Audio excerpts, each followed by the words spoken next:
This afternoon, I created an anti-Tarrasque kinetic kill weapon. What'd you do with your evening?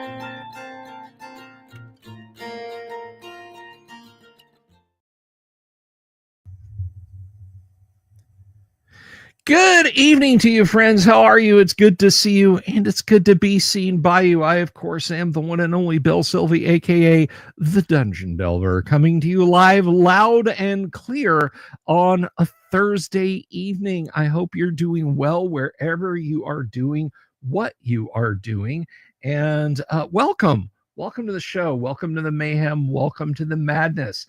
Guys, have we got a show for you tonight? I'm asking, did I put anything in the description? Have we got a show for you tonight? I think we do. But all kidding aside, hey, Ultra American TTRPGer, Wing Newt, Alyssa, I hope you're out there. But if you're not out there, I hope you're getting some well-deserved rest. You have got quite the time in front of you, and I mean that in the most positive way. So whether you're watching or whether you watch later, namaste, my friend. But anyway, so let me ask you a favor before we get to the festivities tonight. If you haven't already, if you're sitting out there, if it's something you've been debating, something you've been praying about, something you've been kind of wringing your hands over, now is the time to strike. Now I would ask you to act. Please click the subscribe button, click the bell icon for notifications, and find out about all the fun stuff we do before it happens. That's right. When we go live, when I do the fun little interstitial videos and all the shorts and all that fun stuff in between, you can find out about it. And that is the best way possible to support the show, is to subscribe. And the next best way would be to tell all your friends about it and tell them to subscribe, especially if they like rock solid tabletop RPG talk brought 5 nights a week right here on YouTube. You can watch us over on X too. And if you're one of our friends over on X, give us a shout in the comments. I do love hearing from people out there. So, welcome. Welcome to the stream. And I do want to take just a quick second to remind you that tonight's live stream is brought to you by me. We have merch links below. If you're interested in the CROM, that's the Character Record Organization Manager software for the ultimate experience in creating and managing a first edition advanced Dungeons and Dragons character. Create a character, any 1E race class combo. Check for psionics. Make them a bard. Multi-class, dual class, level them up, add experience, add gold, buy equipment, train levels, age them, change their stats if you don't like them. Guys, the CROM does all of this, and it saves in either text or HTML. It is the ultimate character management tool for classic tabletop RPGs, and I think you should check it out. If you're interested, reach out to me on social media, and I'll hook you up with a copy of CROM. So now that we've done the commercial, now that we have commercialized, if you will, ladies and gentlemen, we have a guest tonight. This guy and I have been circling each other like a couple of barracuda on social media, just trying to get things in orbit to get him on the show. I'm very intrigued by his game product, which of course you've seen the thumbnail, you've read the description below, and I think it's about time we brought him out here to talk about it. So without further ado, everybody, please welcome tonight's guest, DM Blackwall, but we will be calling him by his code name, Todd. Everybody say hello. Good evening, Todd. How are you? Good evening. It's good to be here. How are you?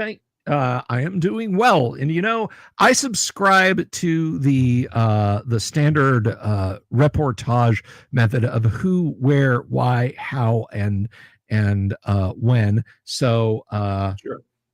Who is Todd? Tell us about yourself, my friend. Well, I'm as you can probably tell from my accent, I'm an American. Grew up mostly in Michigan, Iowa, and Arizona. Kind of back and forth between those states, and I did work in a blood bank for about 7 years, basically irradiating blood products and prepping blood for people who got shot, stabbed, had a heart attack, that kind of thing. Burn victims, that what have you. Right on. Some life-saving work there, man. That is a great endeavor. Yeah. After that, did security work for, I don't know, 17 years, something like that. And would be still doing that, except about 3 years back, my leg got crushed. Oh, no. Can't do that anymore. So I'm partially disabled, but was able to find some work at my local church doing office administration.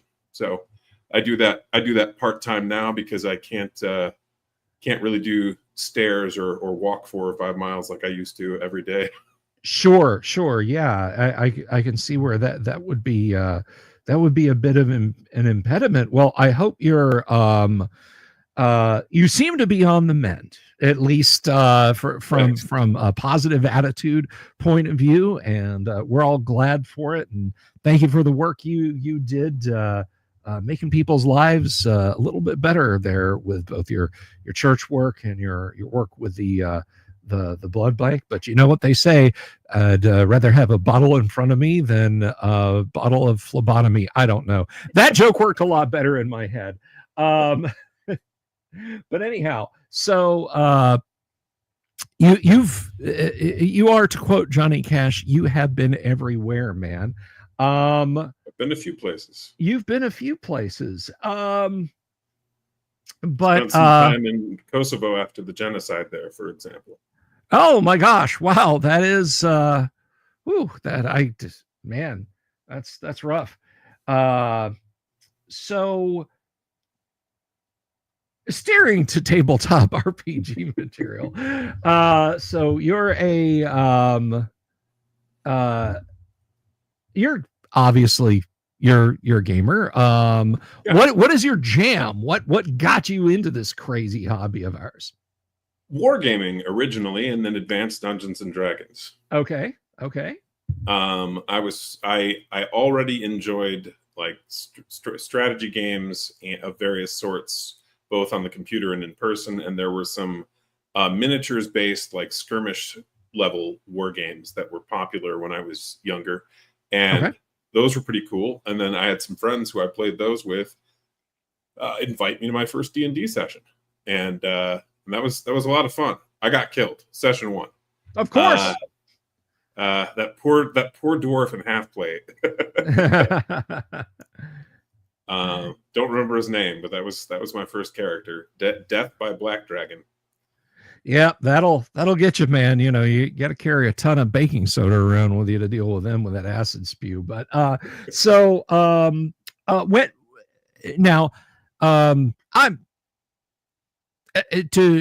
quote the Adventures of Remo Williams, for a grapefruit I'm ancient, for a mountain I've barely begun. Are you a Gen Xer yourself? I don't know. Let me think. I think I'm right 80 on the border. 80 is the cutoff, I think, for Gen X. I think I'm right on the border. Okay. So you grew up with D&D, I guess is what I'm saying, right? Yeah, yeah. Certainly by high school. When I was prior to that, I was more into war games and such. Like I think I Right on. started playing chess when I was 3 or 5 or something. Mm-hmm. So yeah, you kind of had it in your blood, so to speak. But well, you know what? Before we jump with both feet into D&D, what was your first war game? And when you say war games, because there's two very distinct schools of thought. There's Chet and Hex, or there's miniatures, sand table, that sort of thing. Was More it miniature sand table type. more miniatures and sand table? We were using tape measures to. Yeah. Okay, very cool. Was it Napoleonics? Medieval? No, it was fantasy actually. Oh, cool. Now, what? Go ahead. Do you remember a game called Mage Knight? Not Yes. the modern board game. Oh, no. Then I do not. I do not. But the old miniatures game. Yeah, no, I actually don't.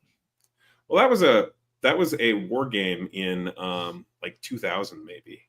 Okay. That I got into. I had played some other ones, but that one I really got into. I would say that was the one that I kind of latched onto because it really helped embed a lot of the rules in the game piece.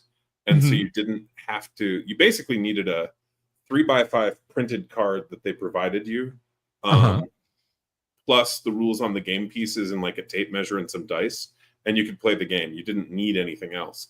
Later on, they did a revised version of the rules that did require a bunch of other stuff, and along with almost everyone else, I quit playing and the game died. But when it was a simple game that you could play with minimal overhead once you understood the rules, that was really fun and easy to understand, and let you practice certain simple wargaming principles and ideas. And then I wound up writing a war game probably half a decade after I was into that as my first published product, but that was just for free. And it was for wargaming with Lego miniatures. I mean, hey, that's something we've all got. Whether you're a kid at heart or you have kids, you've got some Legos around, and you have probably found more than your fair share with your feet. So and I got inspired by a game that by Steve Jackson of Steve Jackson Games. He and I emailed back and forth a little bit back then. Nice. But he had made something called Evil Stevie's Pirate Game, and that was a Lego pirate war game that he'd run at cons. And so I was running that in my home city, and then in a couple other ones in the area. Excellent. So, man, talking to Steve Jackson, that is some serious street cred, my friend. That is way cool. So, yeah, wargamer from the get-go. Now, I gotta ask, did you ever play any chainmail? No, though I did get to I did get to read through the rule set and play around with it much later. But if you mean at that time, no. Right. Yeah. Chainmail is one of those things that I think there's a point, unless you came up in the 70s, maybe the early 80s, it's really one of those things that we as RPGers kind of, particularly old school D&Ders, we kind of get it by osmosis. It's like we get a PDF, or we get a copy of the rules, or maybe somebody knows somebody and we sit down and play it, rather than I'm going to start with chainmail and work my way forward. No. If I may address two things, though. One is a comment. Sure. In the chat. Game is Horde Wars. You can go to blackwallgames.com and pick up a copy if you want. You can also get PDFs on drive-through, physicals only, through our website. But to answer your question, it's a D12 based RPG. We're just at this point talking about my kind of origins in the hobby and stuff, but we'll get to the game. And secondly, on chainmail, have you heard of Hell March? I have heard of it, but literally by name only. That is like, have you heard of Hell March? Yes. As long as you have no follow-up questions. Yes, I have. It's a retro clone. It's just chainmail reorganized. I see. I see.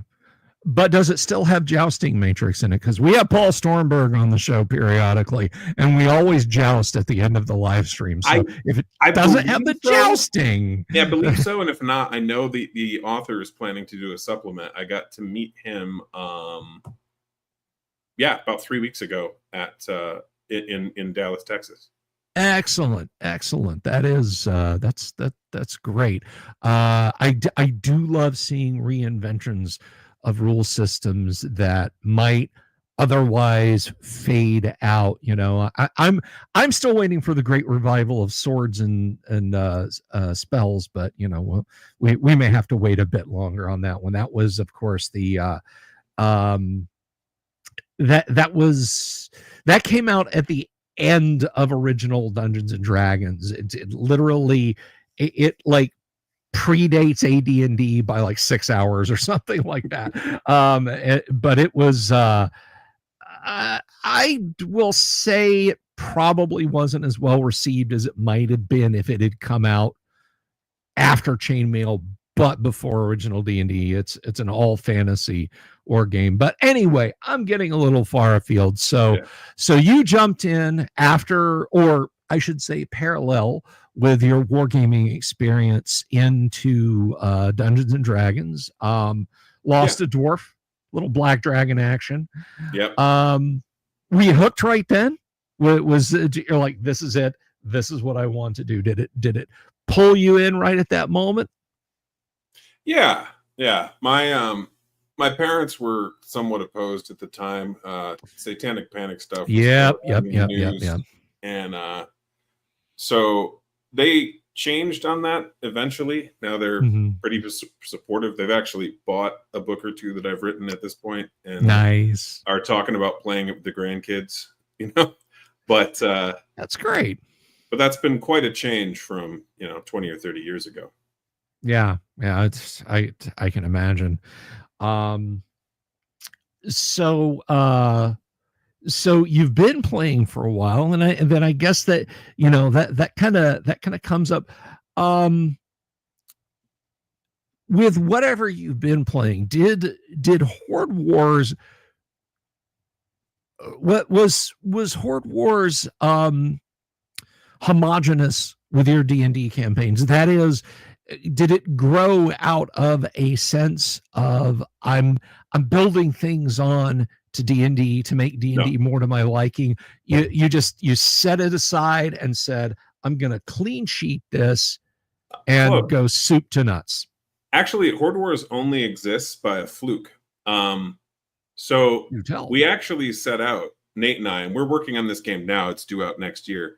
We actually set out to write a sci-fi RPG, and we were going to do it as a supplement to D&D 5th edition. This was some years back, and we found that the game system just didn't work with what we wanted to do, and also really bogged down around level 12 plus in terms of play speed, and the math kind of broke down as well. And so we decided to make our own game instead. So we designed a D12 system from the ground up, and that took some time. We spent about 3 years just playtesting for that. And what happened was Nate left town. We had a pretty solid ship combat system, good to go. And Nate, but we were working on character abilities, and we're kind of struggling with how to write those effectively. Nate left town, and I wrote about half of the core rules for what became Horde Wars while he was gone for a week. Came back because I just wanted a mental exercise to think about character abilities in a different genre. He came back. He liked it. We had our playtesters try it out, and they liked it better than what we were working on already. So we went ahead and made that game instead. We had about 100 playtesters total on Horde Wars Basic, and about 200 by the time we released Horde Wars Advanced. So it was heavily play tested, and that game came out after about half a decade of work in total. Now the sci-fi. Now, thanks to what we learned, we are working on that sci-fi game, and it is much better. And I'm glad that we wound up taking this turn. If we had released it as it was, it would have been playable, but not nearly as well written, or it wouldn't have played as fast at the table as it will now.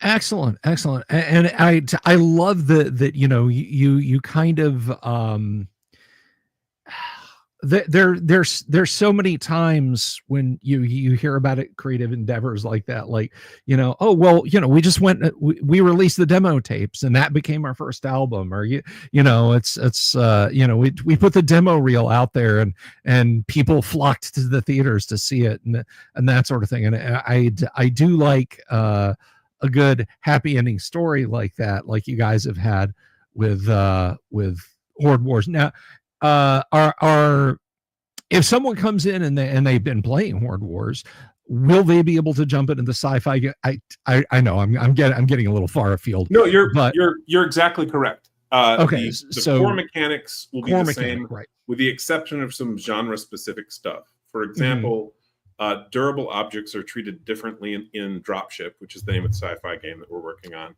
Okay. Simply because in a world with high explosives and energy weapons and orbital bombardment, a castle wall simply isn't as durable as it would be in the medieval setting. So that rule is adjusted to account for the difference in genre.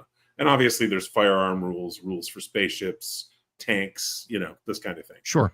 But the core mechanics for how to build a character, how turns work, how the kind of actions, maneuvers, movement, all the game terminology, all that stuff. Yeah, and still D12 based. So anyone should be able to jump straight from Horde Wars into that very quickly, especially if you're dealing with character scale combat. Now, if you're going to jump straight into fighting with spaceships against enemy spaceships, you might want to read a few pages first, but you should be able to get it. Of course. And that brings me back around to my next question is, I'm guessing a grognard like yourself, and I mean that in the sense of wargamer, would you almost by definition would have baked a mass combat system into both Horde Wars and Dropship as it comes up, yes? Yeah, well, more so for Horde Wars. So Horde Wars, because it's an RPG, we're focused on the player characters, and so we wrote a mass combat system that focuses the action of the battle around them. It's pretty simple, but it's basically, because Horde Wars is built in such a way. I don't know if you've ever tried it, but it's I must admit I have not. Well, you should sometime. I'd love to get in a game with you. I'd love to give it a try. I'm all about new old school type experiences. But it's designed in such a way that you can pretty easily handle a fight with 30 to 50 opponents, like with a game master running them, and not bog down the game.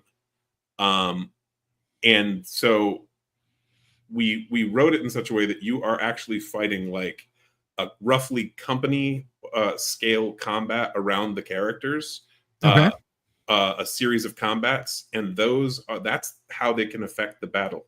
If the player characters win their D4 kind of company scale engagements, then their side has higher odds of winning the battle than they would have otherwise. That's kind of the short version. There's a more complex version, but that's the short end. It focuses the action right around what the players are doing. For example, if you had a big siege going on, the players might be holding the gate for one part of the battle, or might be taking out an enemy trebuchet as another part of the battle, and this kind of thing. Right. No, I get it. So if your platoon holds, your company holds. If your company holds, your battalion holds. If your battalion holds, your division has got a better chance of holding. And sure. Yeah. And then for Dropship, I actually think we won't do that, simply because of the nature of the setting. Basically, we have humanity being conquered. Humanity had spread among the stars, had settled maybe 100 worlds or so, and then aliens noticed we existed and started carving up human space like a bunch of Europeans colonizing Africa. And for some reason, the humans don't like this, and the humanity is down to like a dozen worlds and is continuing to lose. And it is incumbent. The players are the only chance the humans have of turning it around. Their actions. Okay.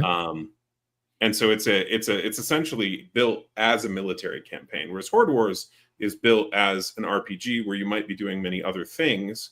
It's just designed to let you fight large numbers of monsters, and thus the name. But Dropship is basically, you are in a war, win or die. Right, victory or death, and that's it's got. Now that brings me to an interesting question. How,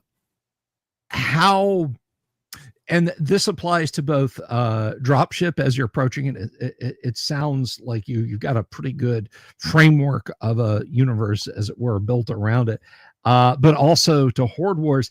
How baked in are the settings of these games, or does Horde Wars even have one? I guess what I'm asking is, if I want to say run a Greyhawk campaign but use the Horde Wars rules, is that a thing, or do I have to go in and do a lot of divorcing of subsystems? You should be fine. I would say you'd struggle perhaps running Dragonlance because of its particular magic rules. But when it comes to most other traditional like D&D settings, you should be able to do it pretty easily. You just want to write down what the languages are for the setting, so that you've got your list of languages compared to ours, what the countries are compared to ours, and so on, so that you've got your setting down. But other than that, no, it should transition pretty well. We do offer a setting. It's a continent-sized area with 8 different countries, and it's essentially a 2-page spread per country, to give you a half-page of writing about information for the country, and then 3 half-page adventure locations. And then we also have a starting area, which is zoomed in more, focused around the town of Grimstead, and or the village of Grimstead, I should say. And it has about 17 adventure locations and a pre-written adventure for you to play. And that's a separate chapter. So you wind up with, I think it's 43 different half-page adventures, and then 1 written out adventure with a dungeon map for you to run for the first session. So there is very much a setting, and you could almost run an entire campaign just off the material we've put in the book, though we designed it to let you add your own. Because like we talk about, for example, in Franconia, how there's these 5 great noble houses who control most of the land. In addition to the monarchy. Well, we only detail the fortresses of 1 or 2 of them. We deliberately leave the rest open for you to add to. Like, you get their names and where they're located, but you can,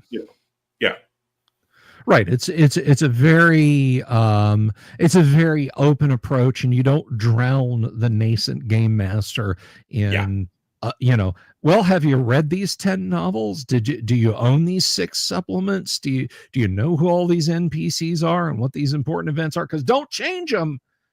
You'll wreck the whole continent. And I appreciate the kind of game that gives a game master and players a little bit of latitude. Like, hey, we're the ones actually making this story. You realize that, right? Because exactly. I think too many. I'm okay with settings baked into rules and rules baked into settings. Like, it would be, let's be honest with each other, divorcing BattleTech from the BattleTech universe. It's like, no, I just want a generic robot shoot 'em up. There's a lot to unpack to try and do that. Am I right? There would be. I will say the one like mechanical thing that is important is that whatever setting you play, it needs to be a world that is dangerous. It shouldn't be a world that is in which travel is easy or instantaneous without any risk of danger. Right. That's because we do like the technology is obviously there's some magical artifacts and stuff because it's a fantasy game, but sure, the technology that people can create is like high medieval. However, the world is much more Dark Ages. The big empire has collapsed. Sure. Monsters are overrunning areas. There's huge, vast swaths of wilderness and ruins of the past glories. And so so basically, anytime you go more than a day's travel from town or from a fortification like a castle or a keep or something, you're constantly in danger. And it could be something minor. You could run into, some elk or some goblins or whatever like that. Okay. But also you could run into a dragon and it might eat you. Of course, yeah, and I mean, I think those are the fantasy settings that shine the best. Is when you take that approach of, you're living in the shadow of better times, and I get a lot of, I like a lot of criticism of, for example, the works of Tolkien. It's like, well, everything's all airy fairy and that sort of thing. It's not really. I mean, you get outside of Hobbiton, Bree. Yeah. Just a little bit outside of Meduseld. This is not a populous world with villages and castles dotting the entirety of Middle Earth. There's a great bit when they're turned back at Cahardras and journeying down on the western side of the Misty Mountains, and a remark is made about the land of Holland. This used to be a populous land. Everybody's dead. Oh, yeah. I think the fantasy worlds that, again, living in the shadow of better days are really the most interesting ones. It's like, well, why all the dungeons? Well, they didn't all used to be dungeons. That castle inhabited by a necromancer, yeah, that actually used to be the seat of government for this entire county or province. Exactly. I mean, because that explains why are there dungeons in a way that matches the real world.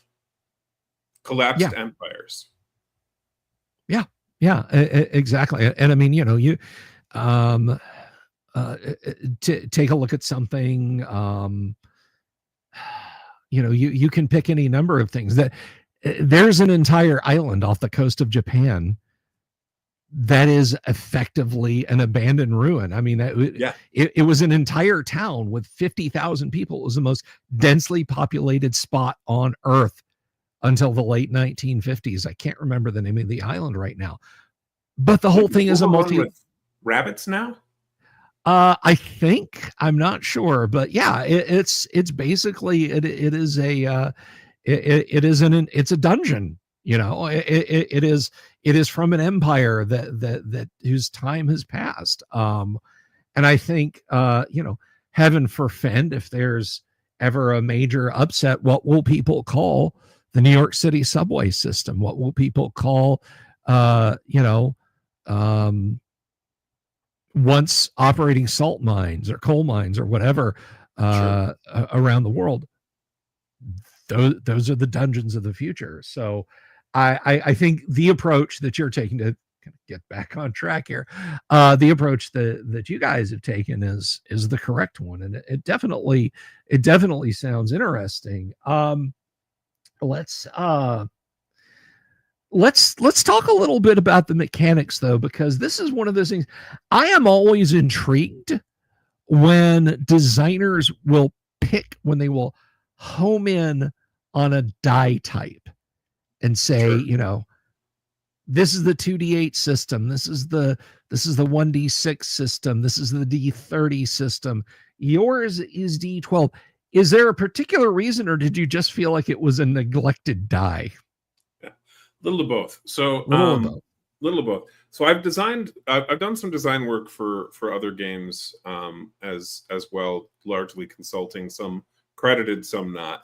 But for our games, Nate and I decided to go with the D12. That's my co-author and business partner. In part because we felt it was neglected, and in part because it let us do some things with the rules that we could not do otherwise. One of which is it allowed us to embed exhaustion or level drain or that sort of effect in the dice. Because you can go from a D12 to a D10 to a D8 to a D6 to a D4 fairly easily. The difference between any pair of those is not that great. Whereas if you were to do the same thing with the D20, jumping down to a D12, that is a pretty massive penalty in terms of the maximum you could roll. And the same is true on the positive end for the players, which is on attacks. We wanted a system that played fast and that the players felt, or that the player characters were competent.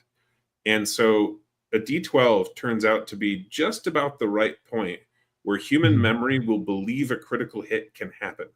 I don't mean intellectually where you're like, yeah, it could happen as you roll your D20 or your D100, where you actually plan for it to happen. You assume it will happen. Now that obviously isn't true. That's not on average, that isn't true, but it's just the point where a player will go, I might crit, and so I'm going to plan as if I will. Okay. Yeah, I see it, because it goes from, in a D20, if you're using a crit system, I generally don't. We're AD&D first edition around here, but I get it. There are plenty of times when you do need a 20. It's like, no, but I rolled a 19. So that's not a 20. You needed a 20. I think the better example is when you're praying for divine intervention. You've got that 5% chance on D100. Oh, sure. So 95 to double nuts, and God at least pays attention to you.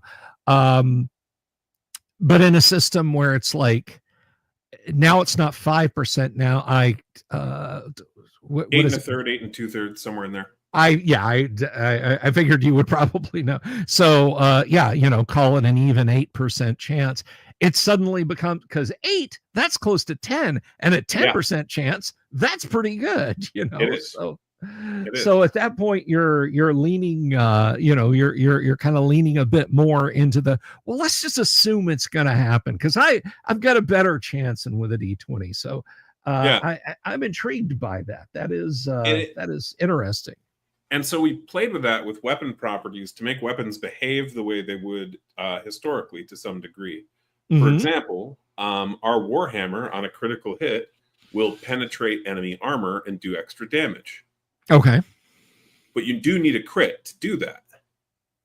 So the player with the Warhammer is trying to make that happen, because, he can still hurt the enemy without a crit. But he's like, oh, but if I crit, this guy's going to just die, which is likely, yes. Right. The same is true for our swords. Our swords are designed because swords were built to kill people. That is their purpose. Of course. Unlike most other weapons, that is the only thing swords were for. And so a sword meant to kill someone, we increase the critical range. So it's a crit on an 11 or a 12. However, it has no other properties. So it's not good at punching through armor. It's not going to get bonus damage dice if you crit, but the odds of getting double damage are quite high. And so you want to use a sword against an unarmored opponent.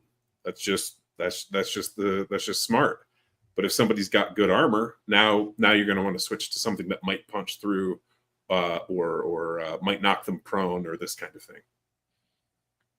I got you. That's very, very cool. So you mentioned armor a few times, and I am and always have been. Maybe it's just because how I started, for simplicity's sake, for keeping things moving. When it comes to D&D, now if I'm playing in another system, I'm completely okay with however that system's designed. I just don't feel like retrofitting the entirety of D&D to do this. But in your D12 system, does armor make it harder to hit, or does it reduce damage? And if it does reduce damage, does it ablate? Have a look. I am sharing that screen. Okay. Let's go ahead and put that up. So armor, your base defense is 6 if you're unarmored. Okay. Enemy has to get a 6 to hit. D12 plus their combat skill generally. Okay. And so armor does make you a little harder to hit. Light armor will give you a defense of 8. Heavy armor will give you a defense of 10, and a shield will give you a +1 to that. Okay. However, armor, each piece of armor protects you from some things, which means you take half damage from that sort of damage type, but it doesn't protect you from others. And we designed this as best we could, matching up historical armor with its real performance value. So gambesons were used both as formal wear by knights and as field armor by peasants. Gambesons were pretty much the only time knights would fight each other with swords on the battlefield on purpose. They would fight each other with swords if, like, they lost their other weapon and this sort of thing. But when they went, plan A is the sword, it's when they were wearing gambesons. And the reason is because gambesons were absolute garbage at stopping slashing attacks. They were pretty good against piercing or blunt. And so if you're a knight fighting a bunch of peasants, get out your sword. Or if you're a knight fighting a knight who is in his formal wear, get your sword. Otherwise, they'd use other weapons. And so each of these types of armor, we built with some research into how they performed in the Middle Ages. Well, that is fascinating. You've kind of got a little from column A and a little from column B. Very, very interesting that. So I guess to the question then, does it ablate? Does the armor wear down? Are there wear factors for your gear? Not in general. However, your gear can be destroyed by certain attacks and effects. Sure. Also, if you capture gear, you'll see the sidebar down here for fitted armor. That gear will be less effective for you until you have it fitted to you. You have to pay a smith, essentially. I got you. Okay. By the way, if there's anyone out there wondering and you haven't already pulled it up on your phone or opened another tab to check this out, a gambeson is basically a very heavy leather coat that goes from neck to knee and has long sleeves on it. Think of it as like you're wearing two sets of leather armor. Typically compressed cloth, but yeah. That's the look. Yeah. But it's here's a good picture of one.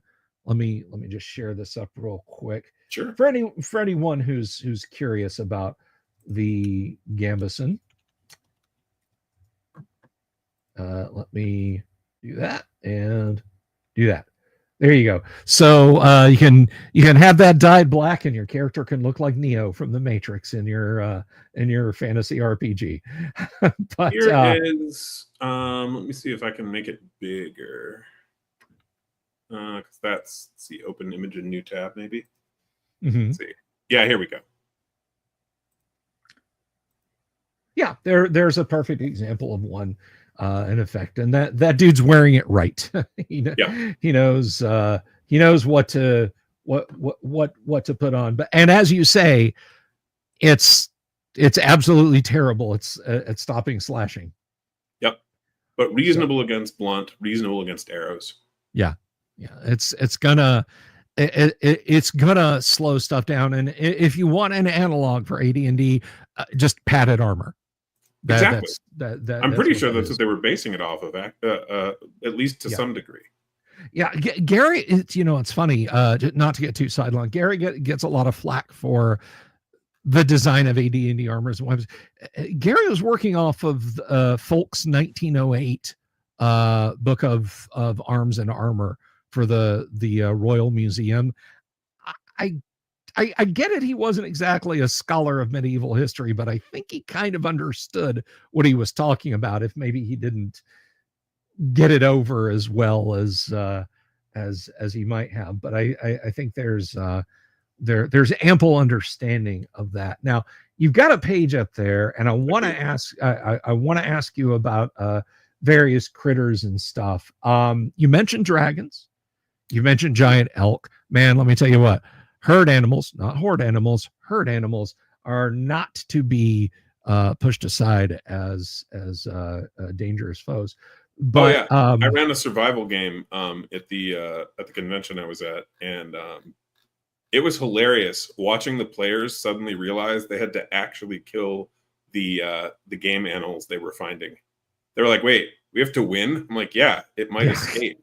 They're not just going to stand there. Yeah, you know, I think like they're just listed as herd animals in AD&D, but it's like they do 20 to 200 points of damage if you get caught in a stampede.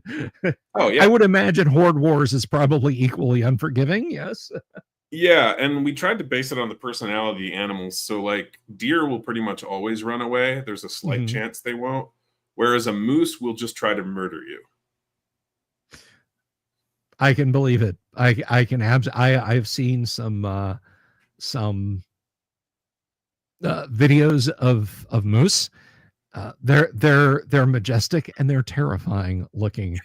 One of our artists lives by moose, so that helped. So there you go. What was it? The babies are like 250 pounds and 5 foot tall at the shoulder. It's insane. Yeah, I've been next to a stuffed adult moose, and it was, I think, about 12 feet tall. Yeah, maybe 14. It was not small. All you kids out there wondering whatever happened to Irish deer, they moved to Canada and became belligerent drunks. So dragons. Dragons. You'd mentioned. So in Horde Wars, dragons are not by type, but are unique individuals. Okay. So they're named, and you're going to want to research that dragon. There's some stuff that's true of all dragons, like that they can fly, or that they have a bite attack or claws, or they've got scales, this kind of thing. But each of them has unique abilities and different breath weapon types and different supernatural abilities.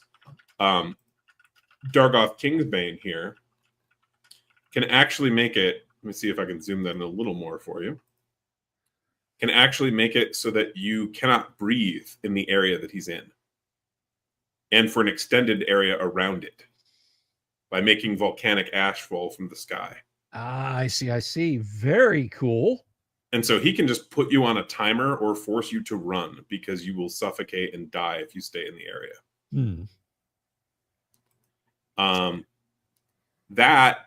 That sort of, he's got a pretty powerful one, but that sort of supernatural ability really helps the dragons feel very dangerous. Like this one can cause an earthquake.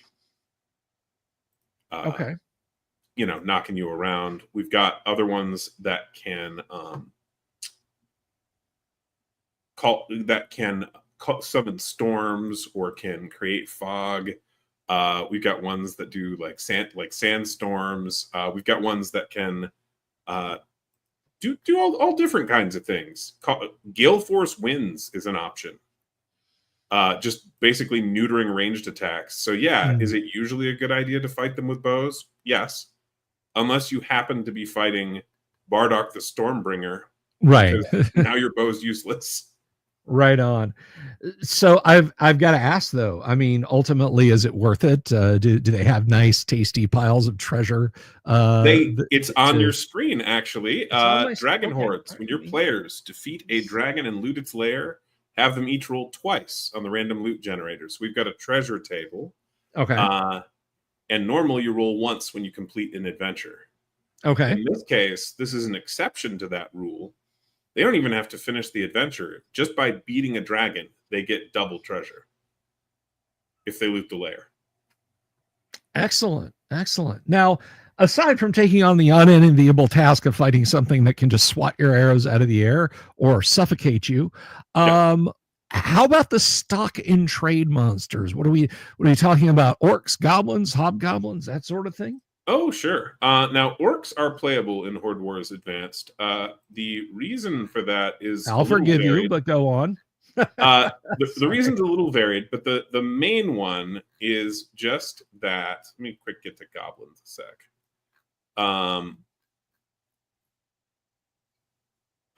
The reason for that is pretty simple. We thought about it, and we realized that orcs and goblins were not distinct particularly in some of the more popular games like Dungeons and Dragons, Pathfinder, this sort of thing. they're basically just big goblins, and we thought that was kind of boring. So we pushed the extremes. Our goblins are much more evil and monstrous. They're cartoonishly greedy to the point where they'll actually run after treasure. They have to roll a willpower check, or they will run after treasure as soon as they see it. But they also will eat people. They are not pleasant creatures. The orcs, we instead made much closer to an analog of the Vikings in real life. In that they live in the frozen north, and they raid down the coast on long ships looking for silver and slaves. We took that idea and went, all right, so these guys are a threat, but you could make an agreement with orcs. It's possible to pay them off. Goblins, they will kill you in your sleep. There is no redeeming quality in the goblins, whereas the orcs in our setting could be good if they wanted to. So all you guys back in 2021, 2022 sharing the cutesy goblin girl memes, get out. You're not going to find them here. Right. So we do a bunch of different stat blocks for some of these. So the goblins you've seen up here, there's 3 stat blocks here. A cannibal, a warrior, a sneak. But then we've got a taskmaster who orders them around, a goblin sorcerer. We have a goblin champion, a goblin king stat block. And then we have a named goblin king with his own unique abilities. And there's his picture. That's Glug. Right on. Glug, I'm going to suggest you use the Stairmaster, bud. Let's work on that. We're not here to shame. We love you, and we just want you to get better. But no, that's fascinating. So you've got whole tiers of them out there, and I see golems. That's always a good thing. By which we mean animated statues, and not rail thin ex hobbits who are looking for a magic ring. But speaking of magic rings and so on and etc., how you fixed for magic items? What are we looking at to accent our resident adventurers with? Well, let me jump to the back here. So we have an entire chapter for treasure. To answer your question, we're scrolling past the descriptions of a bunch of treasure, by the way. But up here we have a artifact weapon table. This actually, you generate artifact weapons as you go, and you can potentially generate a relic. It's essentially 3d20 rolls on this table, and so you could, for example, roll for a spear that is made of black iron, so it's extra good at killing people. And you can maybe roll enchanted, so now it punches. It can strike through displacement and absorption effects. So, for example, Magic Shield is an absorption effect. This spear could punch through that and still hit the caster. And so this table can generate hundreds and hundreds of artifact weapons. And then down here, we explain what those different properties mean. And then we have a few sample relic weapons if you want to just grab one and go. Right on. Now, does the well-heeled adventurer have a go-to healing potion or something of the like?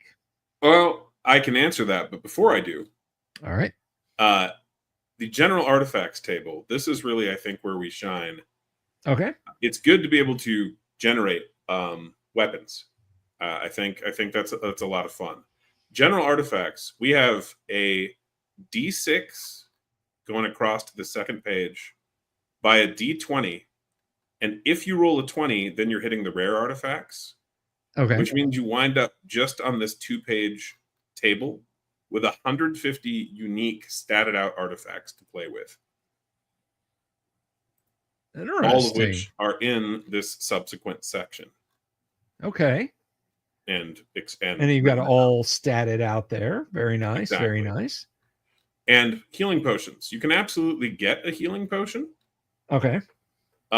However, you can only benefit from one once per day. So that tracks. carry 5 healing potions, sure, when you go out in the wild, but only one of those is going to be useful in a given day.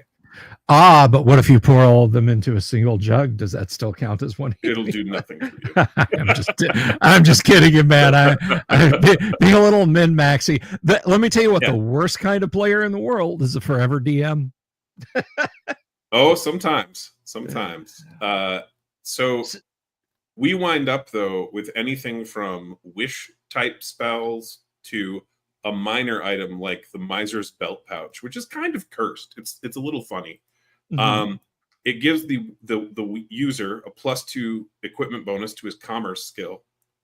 And then it limits use. It says only 1 coin or jewel can be removed from a Miser's Belt Pouch at a time. Otherwise, it functions as a normal belt pouch. So you have to actually slowly count out the coins or gems. But the funny part is this also applies if someone tries to pickpocket you. Ah, very Pickpockets interesting. Hate this. Oh, I can imagine.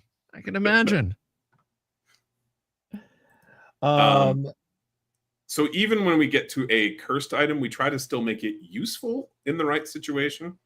Sure. So what's I kind of feel like I've wandered off and been distracted by shiny things, but I want to talk a little bit about like the root of it. Let's start with the basics of basics. What are the established races in the game? Sure. If we're just taking the game at its core, I'm not going to change this up. I'm not going to try and run a D&D campaign with this. I'm playing your game. Yeah. What are the races my players can play, or I can play as a player? Humans are the first one. The cool thing about humans is you get to assign your stat points freely to within a certain limit, and you can pick a feature of your choice. Humans are the most customizable. Then if we continue on, dwarves, the cool thing about them is they have very good fitness, mm-hmm. and they take half damage from toxic, and they can see in the dark. Also, as a fun rider, they get drunk at half the normal rate. Handy. It can be. If you want to win drinking competitions, play a dwarf. And then we go on to the elf. They're good with willpower. They take half damage from umbral, which is just another word for like shadow or like dark magic kind of damage. Okay. And then they are extremely skilled. The elf gets a +1 bonus to one of their starting skills, and that might not sound like much, but in a D12 system, a +1 is very powerful. Oh yeah, I can imagine. Yeah. The halfling starts out with good reflexes, so he's got high odds of winning turn order. Mm-hmm. And he also gets to, at the beginning of each of his turns, roll a 12-sided die, and he can take that die and substitute it for one of his other attack rolls, skill checks, or saving throws prior to his next turn. Okay. So halflings are just lucky. Well, that tracks, you know. And then the orc, his cool thing, he can see in the dark, but his cool thing, he's got good senses, so he's unlikely to be stunned or blinded. And he's got an ability called Orc Regeneration. And if you are unfamiliar with our game system, it may look very powerful, and it is pretty powerful. Mm-hmm. Essentially, this says every time that a minute goes by, if he hasn't taken damage, he gets his full hit points back. It's written slightly more technically for game rules, but that's what it means. Okay. Now, if you compare that to troll regeneration says in our game, at the beginning of your turn, if you haven't taken damage of the right type, you gain all of your health back. So our turn is a 5-second turn in combat. All right. So trolls regenerate 12 times as fast as orcs. Wow, Gonzalo, thank you very much for the super. And Gonzalo is asking, do you have any live streams of this game being played?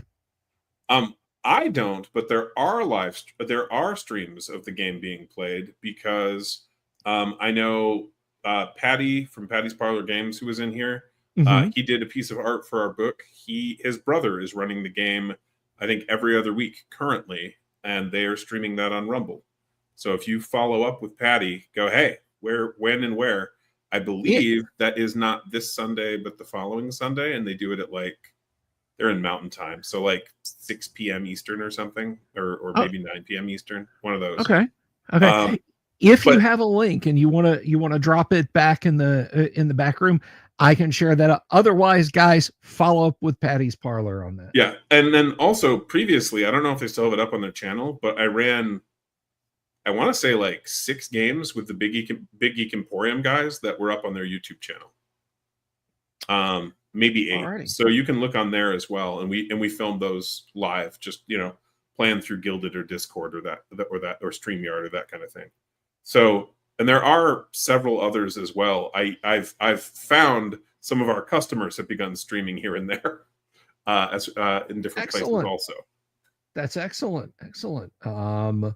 It's always nice to see the word getting out there. Yeah. And only on Rumble, yeah. As far as for that one, Rumble and X, they also stream to X. And if you and we also do conventions. For example, Nate and I are scheduled to be at Nova Open in Washington, D.C. in a couple months. I think it's Labor Day weekend. We have a ton of slots open in our games. We'd love to have you come play with us if you're on the East Coast and feel the urge to travel to the capital. We were in Texas 3 weeks ago running games. We also are inviting some people from the Great Lakes area over to where we live in Michigan to come and game with us in July. And we try to do we've done 2 or 3 private conventions in the last 4 months as well. That we're like a group of 10 or 20 guys is like, hey, would you guys come run your game for us? Right on. Right on. I was going to say private convention. That seems a little, but you'd be surprised how common they are. It's a lot of times there's an extended friend group who has been gaming together off and on, perhaps for 20 years, and the way that they can game is they have to just schedule a vacation and get away from their wives and kids. Right on. Right on. Are you getting over to EdCon this summer? No, I think I'm working out. I think we're going to be at page 3. Okay. Over in Pennsylvania. Right on. Right on. I'd like to get down to Florida because we actually have several customers in your neck of the woods that we're aware of, and I'd love to get to an event in that area if we can make it work, but definitely not in the summer. I have been to Florida before. It is like trying to inhale a car. If you're not from Central Florida, the minute you get off your plane and step out of the terminal, be it in Tampa, Miami, Jax, Orlando, Sanford, Daytona, wherever you are in the summer, it like you will attempt to breathe, and then your lungs will send a letter to your brain telling you that they've resigned. Yeah. Now, one thing I will mention: if anyone chooses to buy Horde Wars Advanced through our website, whether you buy or Basic, if you want to pick that up, Basic, all of its rules are in Advanced. You don't need Basic, but some people just want the cheap deal or just really love low level play. Basic is just levels 1 to 4 and has monsters focused around that. Whereas Advanced is the full rule set, levels 1 through 12, and has more of the advanced monsters and stuff like sailing rules, running your own domain, mass combat, the full setting, and more treasure and more monsters and that kind of thing. But so if you just want to get a book, Advanced is definitely the one to pick up. But we do still sell Basic, and some people seem to prefer that, and that's fine. But you get an invite to our Gilded server. So if only maybe a fifth, a sixth of our customers take the invite, you can actually join that and game with us. We run games pretty regularly on there, and we also do play tests for upcoming products. So if that kind of thing interests you, if you're just like, I just can't get in a game, well, you can get in a Horde Wars game. You just have to let people on there know what your schedule is like, and me or one of the customers who likes running games will try to set up a time for you, and we'll invite other players. Excellent. Oh, I'm sorry, Gonzalo. Your question time has already expired. You know what to do. You get more. I'm kidding. That's a joke. That is, I tease people about that. No, Gonzalo has a question here. Do you have fan created content? Yeah, we actually have a guy who I messaged in the last 2 hours about his he's working on a module. He's never written a module before, an adventure before, so we're trying to give him some advice. But in general, while we do not have an open license, pretty much the reason for that is we want to make sure no one's like making porn with our game. Of course, yeah. And YouTube, he said corn with a C. If you didn't hear that right, YouTube boss, he said corn. He wants to make sure there's no agricultural products made with their game. But really, we don't want degenerate content as people's first introduction to our game system. And beyond that, we would like anything that people make to have been play tested, have gotten some copy editing and this kind of thing. And kind of the carrot we offer in exchange for putting some real work into the product is we can help you market it. And also we own all of our artwork, so we can actually license you artwork from our books if we choose to, at no cost to you, as a consideration for working with us. Okay. And so that, yeah.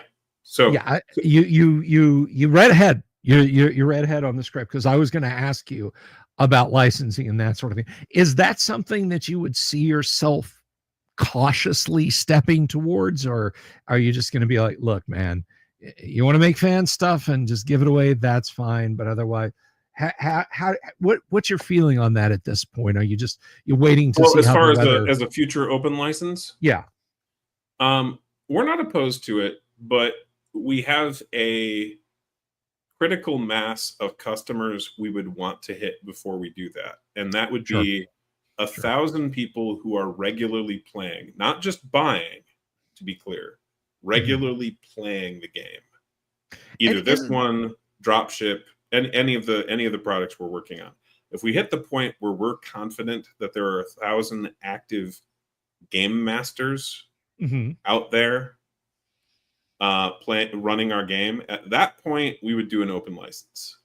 And isn't that always the thing? I mean, maybe you find this to be the case, and I'm calling you out in a gentle way on the topic because you did broach it.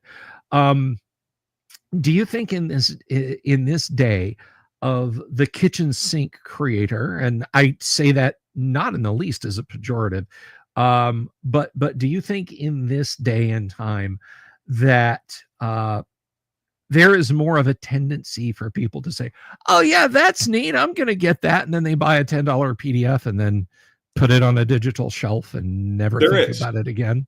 I think there is too, but I'd like to hear your views on it.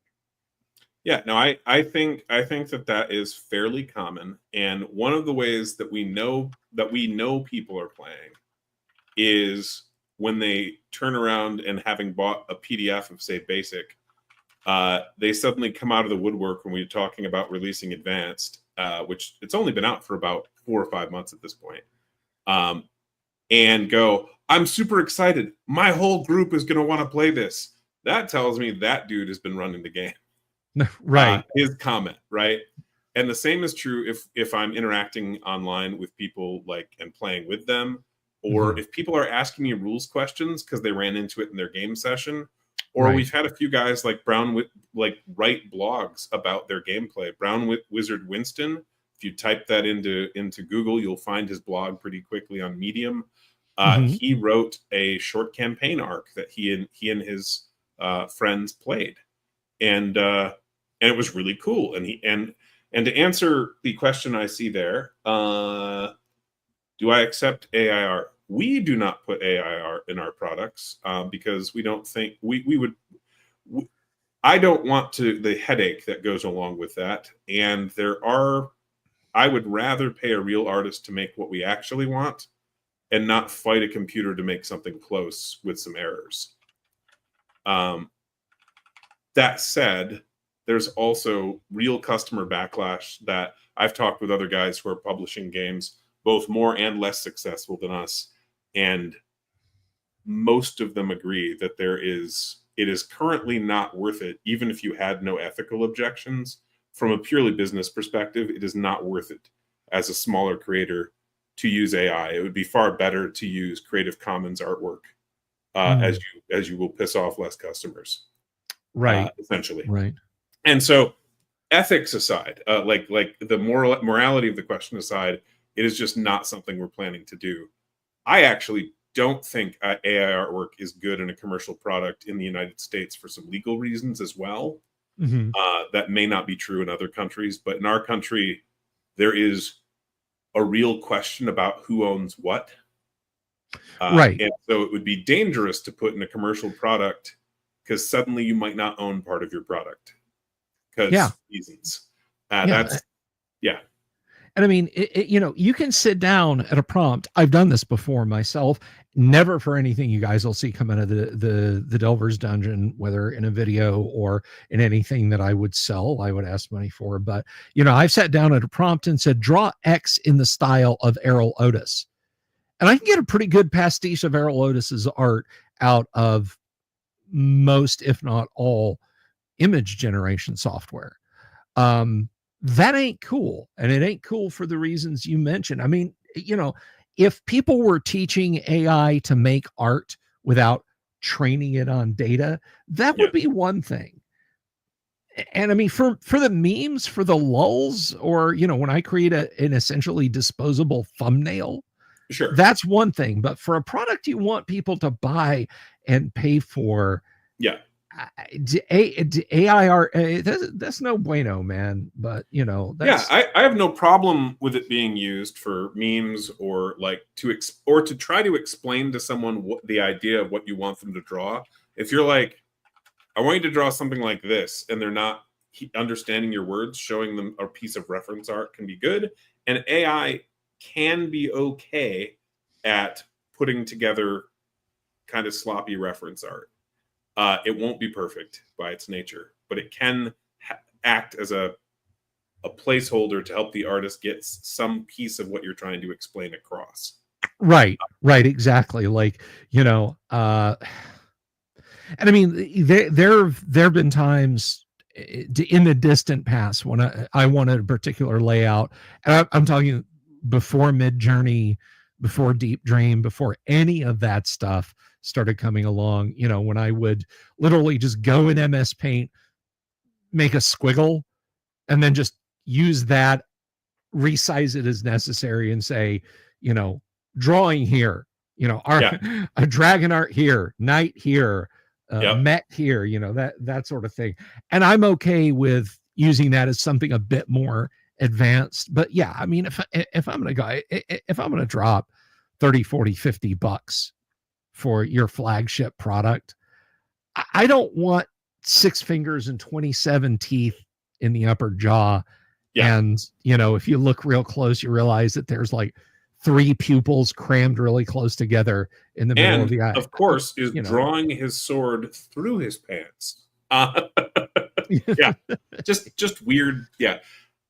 That said, though, if someone wanted to create third-party content for our game and they wanted to use AI art in their product, and it was something that they worked on us with otherwise, I'm not going to stop them, but I would warn them about some of the likely consequences that they could face, which would be potentially losing ownership of part of their product, not only because of like artist rights, but also the owner of the software that you used could potentially claim to own the product.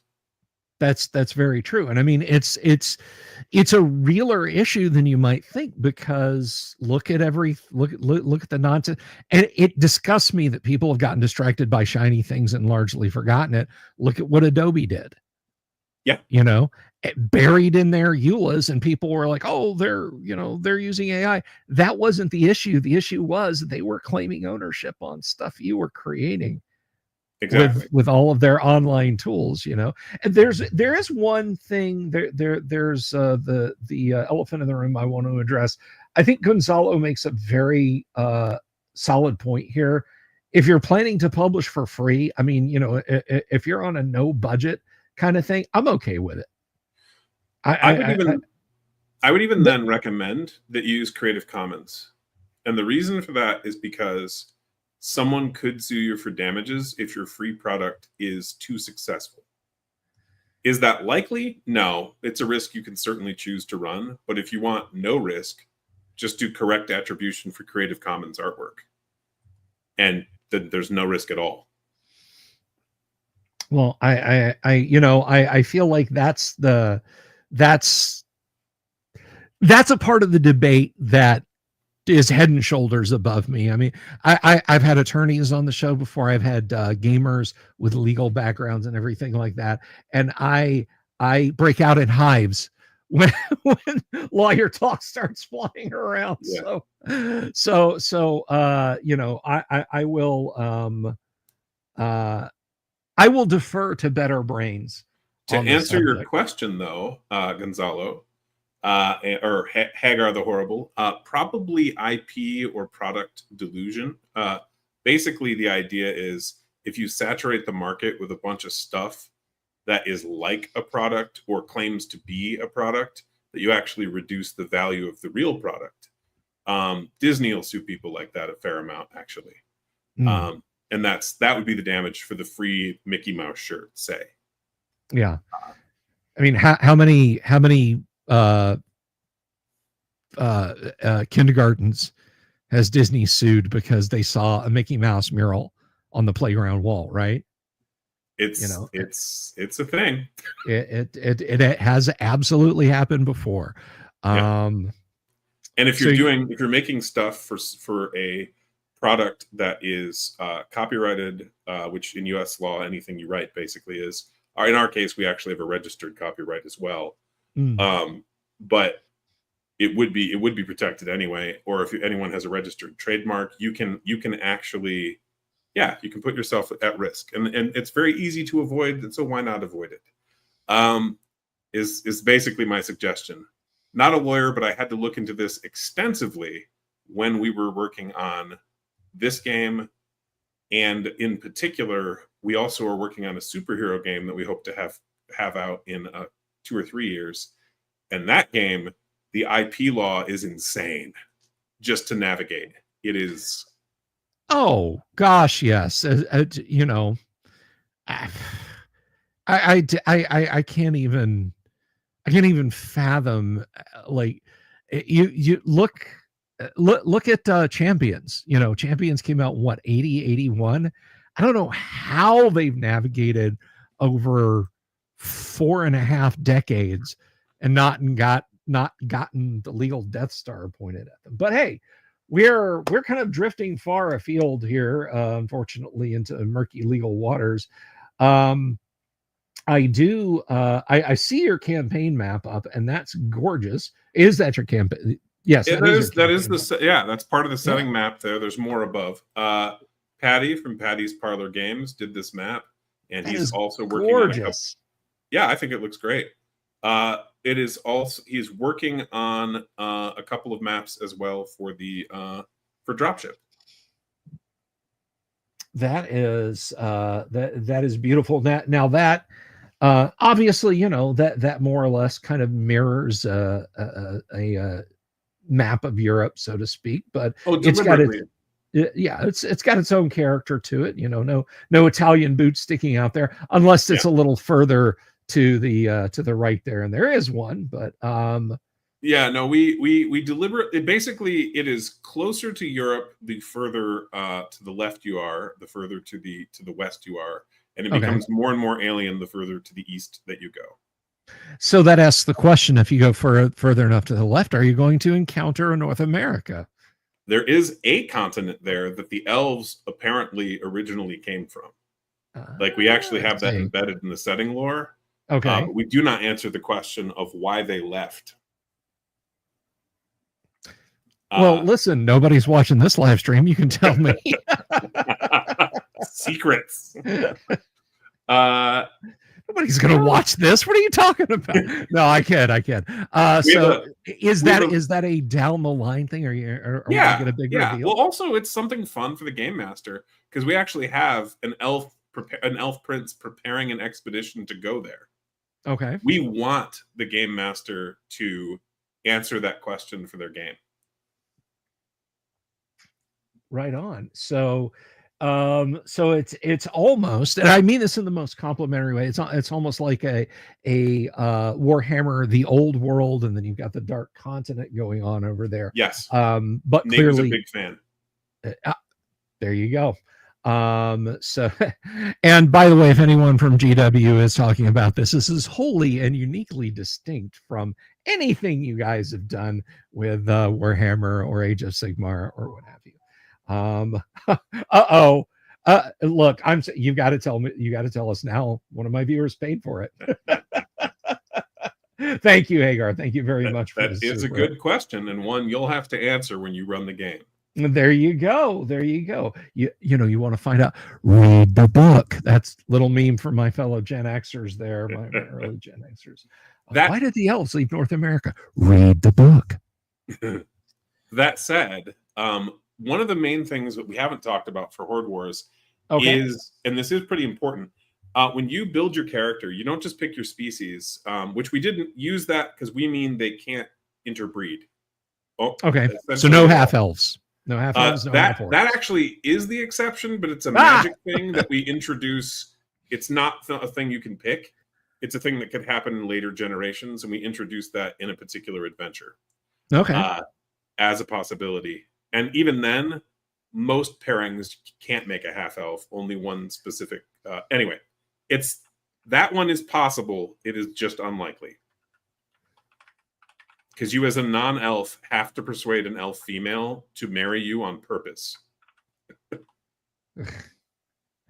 Yeah. Well, I mean, you know, good luck. I guess you'd have to have a pretty high charisma or your game's equivalent thereof. Speaking of which, but the important thing is you pick 2 careers, not one. So unlike, say, D&D or Pathfinder or any of the similar games where you have a class, in our game you pick 2 careers and you get the starting abilities of both. And when your character advances, you can either effectively level up in one of those 2 careers or in your species. I see. So, tell us, just like, show us a basic character sheet and kind of walk us through what we're looking at. I'm keen to see. I'm keen to see that. So here's a blank one. Okay. So we'll just quick scroll around that a second. So all right. Name, species, what careers you're in, your level and your tier go here. Tiers are where you essentially level up in your careers or species. Whereas other times when you level up, you're gaining like an extra ability point, or you're gaining like a plus to a skill or extra hit points, or you're gaining a feature, which is a single new ability. We wanted to make a fairly robust level up system that allowed pretty divergent characters over time, even if you happen to pick the same careers. But anyway, this is where your attributes go. Fitness, reflexes, senses, willpower, we just have 6. Defense, speed. Here's where you fill out your experience. It's 12 points per level. So you can literally fill this out with a pencil. Okay. Hit points, and then and so on. Pretty standard stuff. A lot of character sheets are going to look like this. On the back, you then have passive abilities. These are things you don't have to do anything to activate. Okay. Extra bonuses on certain skills, or maybe the Tavern Wench, the first attack that would hit her in a given round, misses instead. That'd be passive. She doesn't have to do anything. Actions, pretty straightforward. These are special actions your character can do. Anything from a Red Wizard's Fireball to a special attack action by the Archer, where he can punch through multiple targets in a line a limited amount of times. Line up, I'll get the railgun. Yeah. He can do it once a day a tier, so he can't do it a ton, but we did have a character first session for that player kill 6 goblins in one shot. Nice. That was pretty badass. Maneuvers are like reactions. It's something that you get 1 maneuver per round of play, and you can use it at any time unless the maneuver says otherwise. So let's pretend your character had the option to make a follow-up attack as a maneuver or block an incoming blow. You can only pick one of those in each given round of play, and obviously you can only block an incoming attack if there is one coming at you, and you can only follow up an attack if you've already made an attack. So you have to, at that moment, go, am I going to do it or not? And then once you have, you've given up the option to do the other that round. Spot for gear, age and sex, your perks, and your how much money you have. Pretty straightforward stuff. We do have 7 pre-made characters for you in the book. And so Here is a filled out character sheet ready to play, just to give you a sense of what that would look like. Okay. And this is a level 1 character. Now, a lot of old school guys will think our characters have a lot of hit points. They don't. I assure you. That was literally what I was going to ask you. This guy says he has 27. He made some choices to boost it. Base hit points are 18 plus your fitness, so typical character will have maybe 20. However, in most cases, enemies will be attacking you twice for 2 dice of damage each enemy. And that's a kind of poor enemy. Other enemies will hit you much harder. You are likely to die in 1 or 2 hits in most situations, unless you've got armor that protects you from that particular problem. And you only gain 2 hit points a level after that. Right on. So let's see. I'm just I'm looking through here. So you've got maneuvers. I see, you got shield block, you got some smite going on there. Are these per rounds, or is this once per battle, or how are these? So you can do all of these maneuvers. There are other ones. All of these maneuvers are unlimited number of times, but he only gets 1 maneuver in a given round, so he's going to have to pick which one he uses. Okay. So he could yell a command, he could do a shield block, or he could smite with an attack. But if you take something like, I'll scroll up to one of the, let me find here, a wizard. This wizard has a couple maneuvers that have limited uses. You'll see that once a day or once a day a tier noted there. Okay. And then the F on these character sheets is denoting that this dude picked up this spell as a feature. So that spell isn't from his careers. It's an extra spell he chose to get. Okay. Well, it all seems straightforward, but I do want to ask you, you mentioned spells, and by the way, we're at the bottom of the hour. You tell me on time how we're doing. I'm doing all right. I'm still drinking coffee. Yeah, great. All right, so we'll roll on for a little longer at least. Tell us a little bit about the magic system. I am always keen to hear how systems other than D&D do their magic. So tell us about a day in the life of the average spellcaster in Sure. Horde Wars. So if you're talking about like wizards and sorcerers and that sort of thing, we have 5 kinds of wizard in our starting careers that you can choose from to play with. And each of them is color-coded. Often, 4 of the 5 are color-coded based on stuff that Tolkien wrote, actually. So we've got a white robed wizard or a red robed wizard, or blue, gray, and brown. Red being the one that wasn't Tolkien. And each of those wizards have access to essentially two kinds of magic, one of which is elemental in nature, so fire for the red robed wizard. Mm-hmm. And the other is some kind of complementary thing.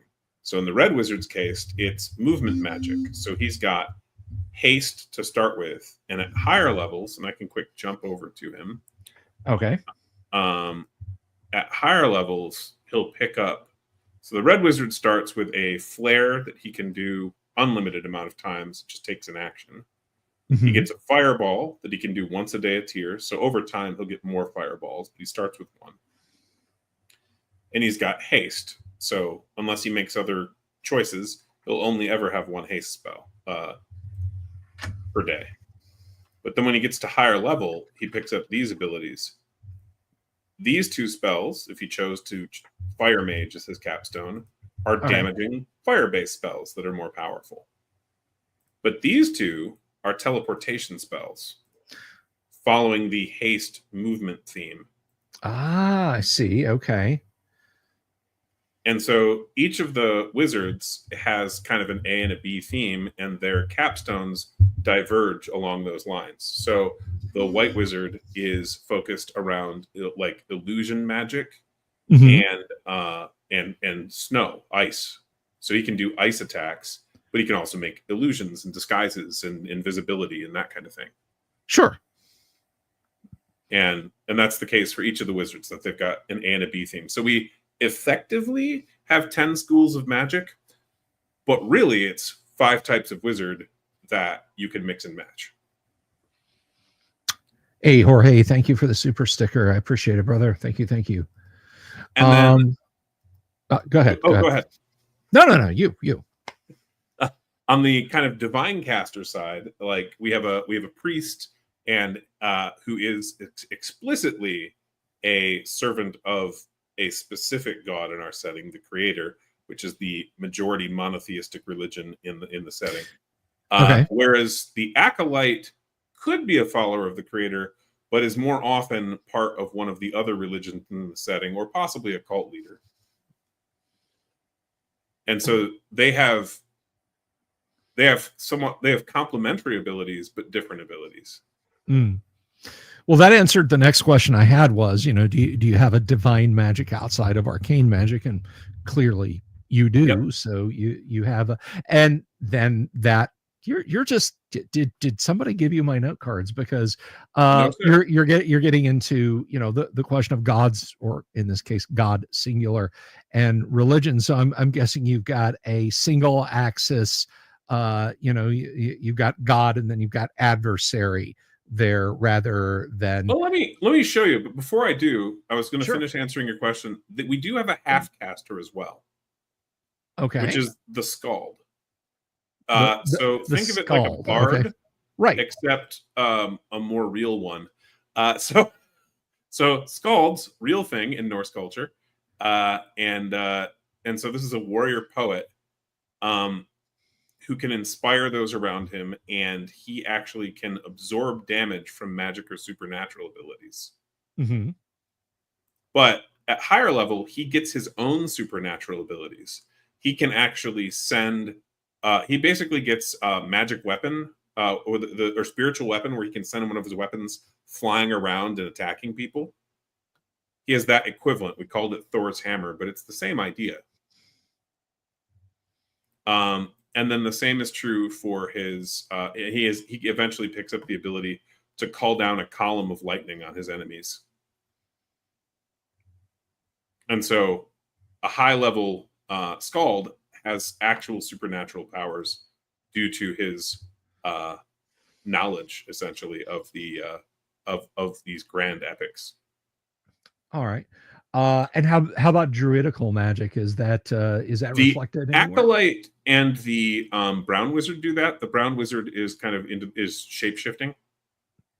And then the acolyte has some of the other things you might think of when you think of a druid.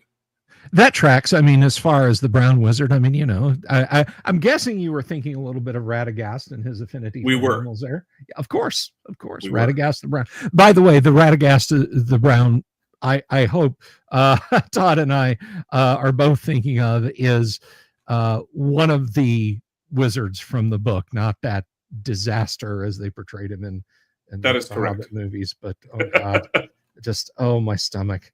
So, But anyway. so the major religions, that's this table of religions. Okay. The one that is most common is the Church of the Creator, because if you're going to play in the Middle Ages as an analog to it, you need something like the Catholic Church. That was a major feature of medieval Europe and was incredibly important to society. So the Church of the Creator is our analog to the medieval Catholic Church. I would describe it as somewhat less corrupt. Okay. But any institution run by humans is going to have problems over time because we're not perfect. And institutional rot happens everywhere. Sure. So we do depict that a little, but most of the time, people in the Church of the Creator are actually interested in doing the things the religion describes. Cult of the Dark One is the opposing religion, kind of a, satanic cult type thing. Cult of the Deep Ones is exactly what you'd think. Well, I don't think we have to ask. The Dracaran religion. Dracarans are a monstrous species who has conquered a good chunk of land in the setting, and they worship dragons as gods. That tracks. The Easterns have their own religion, and they worship essentially some Celtic gods that I was able to pull, and it's a mixture of Celtic and descendant civilizations like the Welsh, for example. Okay, so you've got like Dagda, Math, Medib, Arawan. We've got a few names you'll recognize, yeah. Okay. And then we have the Fire Cult, which is a play on a religion that still barely exists in the real world. There's like 6 to 12 villages that practice it, but that religion, it appears, goes back to the Persian Empire. And the people of Iran still once a year forget their normal practices and celebrate one of that religion's major holidays and burn a bunch of stuff. That's, I don't know why, but it's a thing they do. And so we have a fire cult because it seemed pretty cool and it seemed like it would make sense. It's because it's a very old religion in real life. It's not as old as some others, but it's 3,000 years old ish. So it makes sense that it would exist in a medieval world because it did in ours, or an analog to it anyway. And then the orcs worship. They have their own pantheon, but they worship a different named but Norse, similar to the Norse pantheon, I would say, in terms of the kinds of things they supplicate their gods for, and that they're quite polytheistic in nature. So hopefully that answers your question about faith in the setting. It does. A number of faiths, but there is a majority faith in the human and elven lands. Okay, fascinating. That is very interesting. I was going to ask you, and I got so caught up in thinking about the religions. Undead. Are undead a thing? Oh yes. Okay. Oh yes.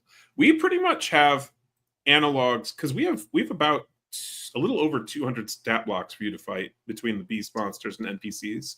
Okay.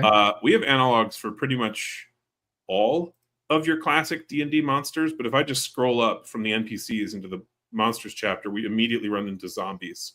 Got a zombie giant, zombie crusader here, a swamp zombie, a zombie runner, and a zombie shambler. A Rob zombie, a white zombie. Sorry. No, of course. Please go on. And then we scroll up past the witches. We then get to the wights, and we have a rule here to turn them into ghouls if you would like those in your game.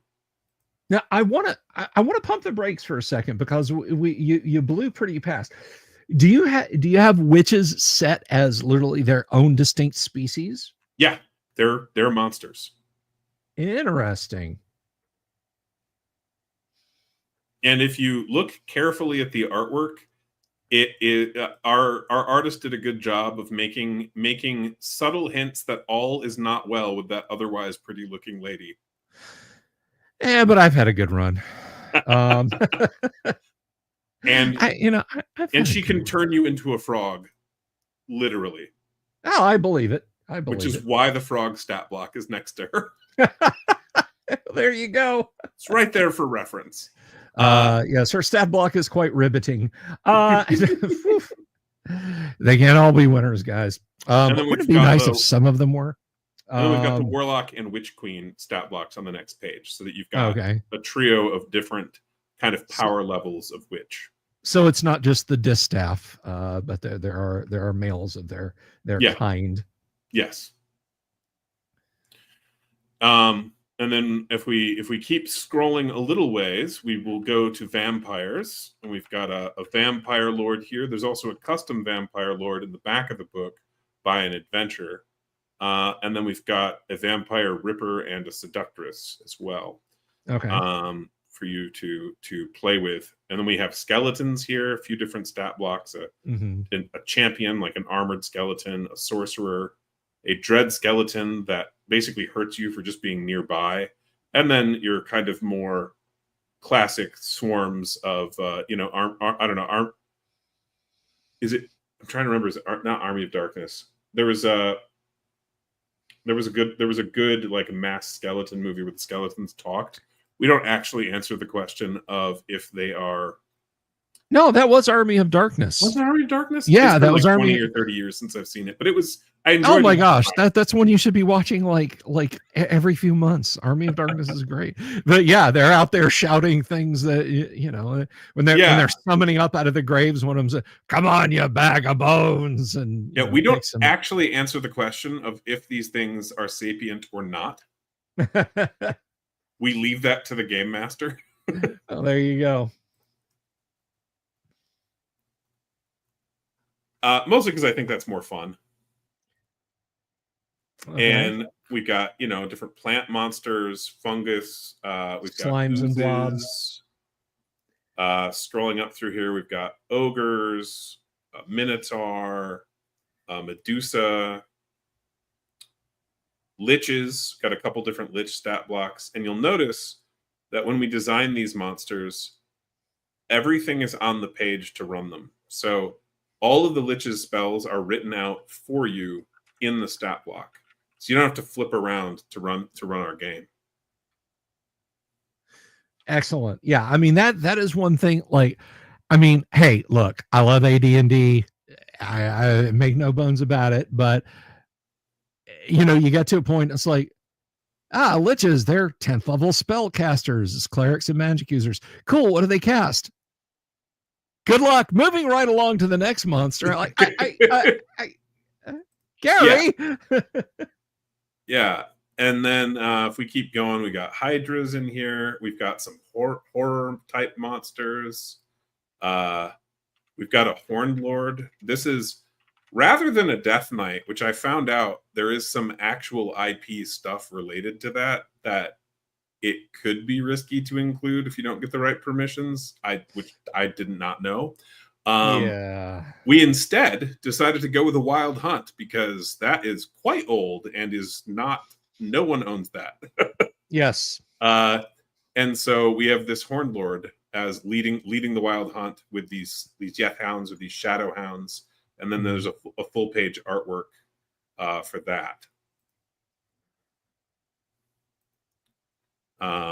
And then we're up here with where we were before with the golems. We've got this runebound colossus, a shield golem, terracotta warriors, all kinds of different stuff. You giants. a very, very nice collection of monsters in there. I think any fantasy gamer would be at home in this, and this looks like an absolutely awesome game. Now, to get a print copy of this, and I'm going to put that link back up there. Let me see, maybe I can paste it. Is it? There we go. Okay. There we go. Yeah. What's this gonna set a fella or fellette back? Yes. So the PDF. Well, actually, we have a sale going on for the next 2 days. Oh, very cool. So right now, I believe you can pick up. Let me just pull it up on the website so I get it right. I know the normal. Sure. There we go. Soft cover is $40 plus shipping, which is typically $10 in the US. If you're international, we're slowly opening up international shipping. We've got it to Australia, Canada, the Netherlands, the UK, Ireland. If you want to be a test person for France, you let us know. Germany, same deal. We're slowly opening it up in the EU. Each nation has their own weird little quirks, so we try to make sure we get someone to test it out before we make it live on the site for everyone. Just to try to iron out those problems. Ireland and Australia were the worst so far, by the way. Very different problems, though. In terms of shipping, you mean? Yeah. Okay. Australia, they lost the package for a week. Oh, no. Ireland, there were surprise taxes. Which we weren't allowed to pay. The recipient had to pay them at the local office. Oh, that sucks. Well, and he couldn't. Nothing you can do about them. international. He had to physically go there. It was very odd. Yeah, nothing you can do. I mean, Yeah. So soft cover, $40. Soft covers are in the US only. The hard covers are the ones we've got available for international. Those are $60 currently. Normal prices are $50 and $70 respectively. So $10 off right now. Okay. And the PDF is normally $20. We currently have it on sale for $15. And this is largely to recoup our production costs. I mean, I don't know if you know, but how much art can cost for these kinds of projects, but I believe it. I have learned that we got exactly average pricing, my business partner and I, which is great. I'm glad we didn't get ripped off and that we didn't rip off the artists. But I got to meet a bunch of guys in person who have been commissioning work, and like Rob from Pulp Comic Press. Mm-hmm. His average art price is the exact same as ours, and the same is true for Chubby Funster and a number of other creators that we interacted with. So the short version is each piece of art is going to cost somewhere in a color book is going to cost somewhere between $50 and $200 depending on what it is exactly and the artist. But here we're talking quarter page, maybe third of a page artwork. If you want a full page, it tends to be a fair amount more. If you want cover art, you're talking $600 plus, maybe $450 if you don't want something too complex. Mm-hmm. And so this adds up. Horde Wars Advanced, for example, has a little over 100 pieces of unique artwork. Or put another way, it cost us around 10 grand in artwork. Yeah, I can believe it. And I mean, you're talking about a feature complete all-in-one book like that. Yep. And you don't want to cope with either tons of white space or tiny text that you have to cram in. Of course it's going to set you back a pretty penny. But just from the little preview we've gotten here, it looks like money well spent. If I can blow a little sunshine up you for a second there, it looks good. Yeah, our goal, we were inspired by the Rules Cyclopedia. Mm-hmm. Actually, our goal is to provide, by design in our case, a game that is meant to be all in one in a single volume. So you don't have to spend any more money with us if you don't want to. If you're like, I want to buy the game and play it for the next 30 years, go for it. The reason you'd come back to us is if you like it, we're working on other games that use the same core mechanics. So hopefully you'll want to buy those. And then we're also working on like some adventures that you can run. Right on. Modules, so that man. if you're like, oh, I want to add this dungeon to the world and buy that from us, great.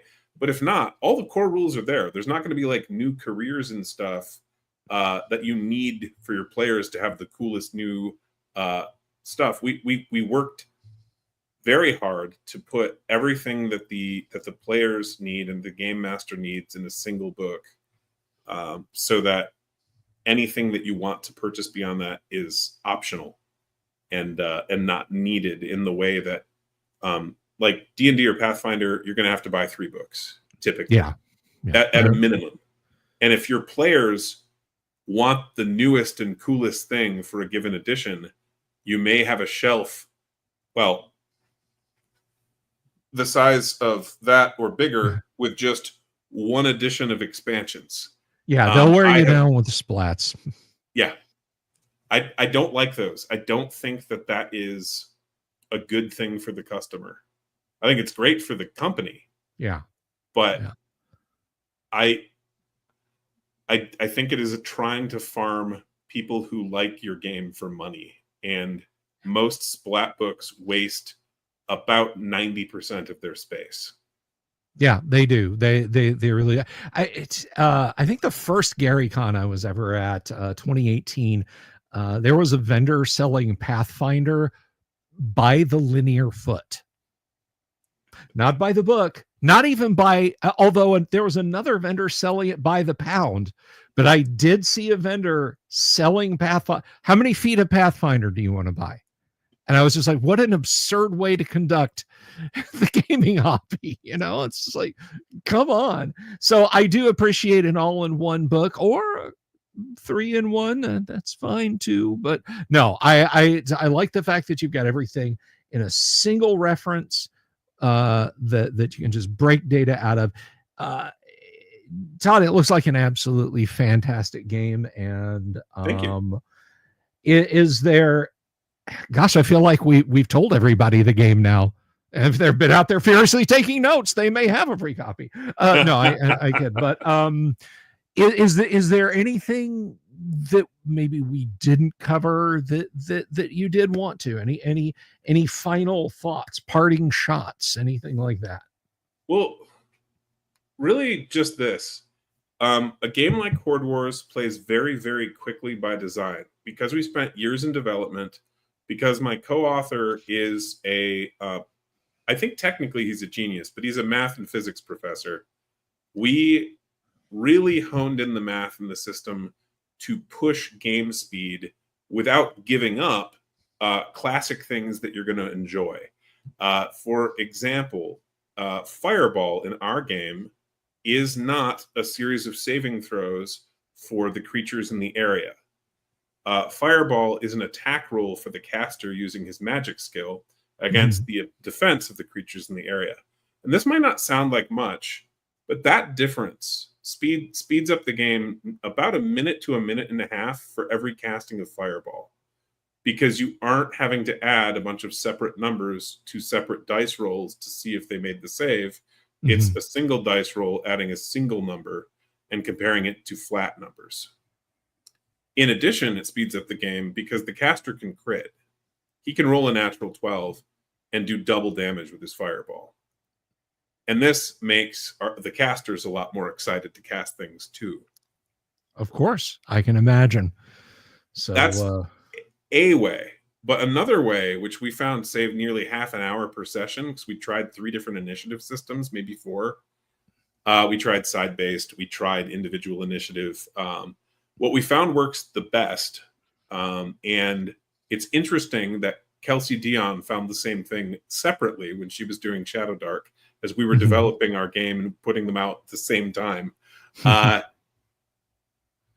Instead of individual or side-based, what we found works the fastest and creates the greatest variety in the game over time is if you all roll for turn order, in this case, adding a reflexes bonus to a D12, Game Master 2 for the highest of the opponents, the best of the opponents. High roll goes first and simply go around the table from there. If you have 4 or 5 combats in a session or more, you're saving about half an hour of game time, because you're usually spending several minutes figuring out the turn order, getting things listed out. And then in addition, the players are often wasting time that they won't when you go around the table, because they don't actually remember where they are in the turn orders. They're not ready when you get to them. When the players can see turn order moving around the table, no one's confused. Everyone knows who's next, and the players who will more typically be distracted are less distracted or not distracted at all, because they're like, oh, the dude next to me is going, I should pay attention, even if they would otherwise have drifted off. And that just those are 2 examples. They're not the only ones, but of ways where we've, with testing, figured out how to make a game that will run more quickly at your game table. And it's one of the reasons that our system can handle 30, 50 opponents on the fighting the player characters, as well as some of the other design. And it also, I think, really is good for both of the extremes of the RPG audience. I think it's good for guys my age and older who maybe don't have all that much time either to game, or I think one of our oldest players is 85. I've played with him. He doesn't have much time left for other reasons, right? Sure. So you've got that, but also for young people with short attention spans, our game will engage them far better than a lot of other games, simply because you're constantly moving the turns along, and the maneuver system helps them be engaged when it isn't their turn, because there's usually something they can do, and is this the right moment? And so they're paying attention better. Nice. And in this day and age, you know, here I go, old man yells at cloud, but cell phones and other distractions, that definitely seems like a feature ad. I guess the last question that I would have is, Sure. Have you got this to distributor? Is this available retail? Can a fella or fellette go pick this up at an FLGS? Not currently, but if a game store would like to stock it, we would happily sell them books at cost, so that they're the ones turning the profit. Excellent. That is not a problem for us, because we want to support local game stores and we want people to play our game. So should a store wish to do that, they're welcome to reach out, and we can set that up. Well, that's great. So if you're out there and you got your own place, and you want a really cool looking AIO rule book to go, check out the link there. They're willing to work with you, which is really cool, because so many folks are like, yeah, they can get it from distributors, whatever. It's like, come on, you know. But you're doing it. You're doing it right. So well, and our products, by the way, are made entirely in the United States, with a single exception, which is if you order a hardcover from another country, those are print on demand. And so depending on which country you're in, it might get printed somewhere else by the company we have doing that for our international orders. Sure. In about half the cases, it still gets printed in the US and shipped to you, but here and there, it may get printed in another place. But for anything you get directly from us in the United States, or hardcover, softcover, it's all made here. In fact, the soft covers are made entirely in our home state of Michigan. Excellent. You love to hear that. Definitely love to hear good old American-made RPGs, or possibly in your country made RPGs, which is good for you too. Well, listen, man, this has been an absolute blast having you on and talking about the game. Guys, the link is right there, blackwallgames.com/store. Check it out. It sounds like a hell of a lot of fun. Let me know when you're down here in the Sunshine State, my friend. First cold one is on me. Great. So, and you will be back, of course, right? We can get you back on. Oh yeah, I'd love to. Whether Good. to talk about game design in general, whether to talk about one of our upcoming products, just hang out, talk about running the game, what have you. It'd be good. Excellent. You let me know, and we will set up some time. I know you're busy with cons and stuff. Tis the season for that kind of thing, but I Well, definitely want to get you back on in front of the camera, my friend. Thank you so much for being here. Please thank help you. yourself to some hot chocolate and baklava back in the green room while I usher these people out. So thank you again, Todd. DM Blackwall, everybody. Blackwallgames.com. Thank you. I'm going to go ahead and say big thank you to Gonzalo, Hager the Horrible, and Jorge for the supers and the super sticker tonight. I do appreciate it. Guys, I hope you found that as fun and as interesting as I did. I will be back tomorrow night. We're going to be live playing some first edition Gamma World, and we're going to see who gets mutated, irradiated, serrated, and desecrated tomorrow night. So tune in for that, 9 o'clock Eastern, and we'll have us a good old post-apocalyptic time. But until then, I did forget to ask him about this, but perhaps the next time he's on, we'll find out whether or not his game features owl bears. Peace. Good night. Love you all. Have you seen my owl bear?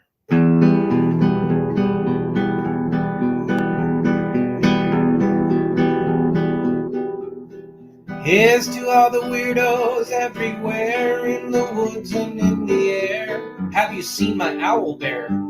Should I shave off all my hair? Bobs are all around. Some live in tunnels underground. Some are fat, some are rich, some are sleeping in a ditch.